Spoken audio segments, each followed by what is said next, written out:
شەیما حەمدەڵڵا بەرهەمی ئەو قارچکە دەچنێتەوە کە لە ماڵی خێزانەکەیدا چاندوێتی.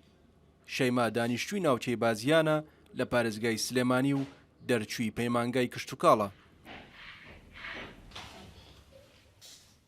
ئەو دوای هەوڵێکی زۆر بۆ دامەزراندن لە کەرتی گشتی و کارکردن لە کەرتی تایبەت شکستی هێنا و ئەم پرۆژەی هەڵبژارد کە بە 3400 دلار جێبەجێی کردووە بۆ بەدەستهێنانی بەشێکی بژێوی ژیانی خۆی و خێزانەکەی. سەرەتا لە یەک ژوورا تاقیم کردەوە چەند کیسەیەکی کەم 12 کیسە بوو تقریبان سەرکەوتنتیا بەدەستێنا بەڵام کە زانیم ئیشەکە ئەتوانم سوودی لێ وەرگرم و لە ڕووی ئابووریەوە سوودێ بەخۆم و بە خێزانەکەم بگەێنم بڕیارمای لە قاتی خوارەوە بیکەم و سپاس بەخوا دایک باوکشم یارمەتی دەرم بوون خوارەوەم بۆ چۆڵکردم و بۆ شێوەیە ئێستا 3 ژووری تاوم پڕ کردووە لە کیسەکان 150 کیسە ئەبێ ئێستاکانە.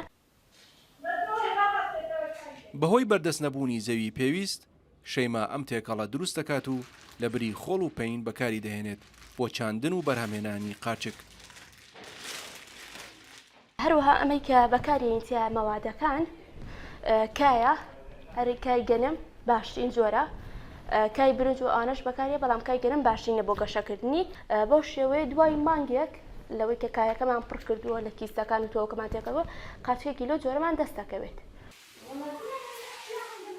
شەیما بەم شێوەیە قاچکەکانی ئاو دەدات و هەر کیلۆیەکی بە 2 دلار و 75 سنت لەم مارکێتە دەفرۆشێت مانگانە نزیکەی 135 دلاری لێ بەدەست دەهێنێت.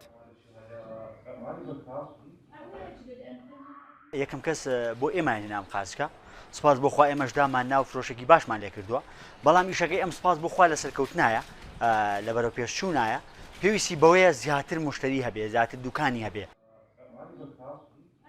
شەیما حەمدەڵڵا دەڵێت پرۆژەکەم هێشتا لە خۆناغی سەرەتادایە. ئەو داواکاری پێشکەشی فەرمانگە پەیوەندیدارەکان کردووە بۆ ئەوەی زەوی بۆ دابین بکەن تاوەکو کێڵگەیەکی گەورەی بەرهەمێنانی قاچکی لەسەر دروست بکات.